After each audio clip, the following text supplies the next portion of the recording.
Hello guys, তোমরা সবাই কেমন আছো? আশা করি সবাই ভালো আছো। তো আজকে তোমাদের কাছে কান ফোড়ানোর শেয়ার করতেছি। তো দেখো, প্রথমে ডিটল দিয়ে মাসাজ করতেছি। মাসাজ করলে কি হয়?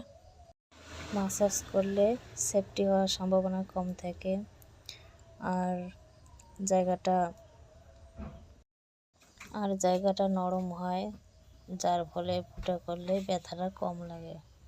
তো এখন কলম দিয়ে দাগ দিয়ে নিচ্ছি। ক্লায়েন্টকে বলতেছি কোথায় ফুটা করব, তো বলে দিল। তো দেখো, এখন কান ফুটাবো। খুব ভয় পেয়ে গেছিল ক্লায়েন্ট, প্রথম ফুটাইতেছে, তাই দেখো ব্যথা, পরে বলতেছে যে ব্যথা লাগে না। খুব ভয় পেয়ে গেছিল, এখন সাহস করে বসে আছে।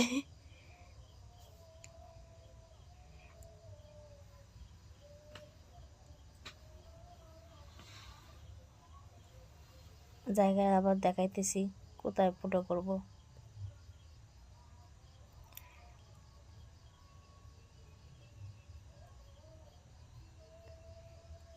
এবার কোনো ভয় পায় নাই, বলতেছিল যে ব্যথা লাগে না, তাই।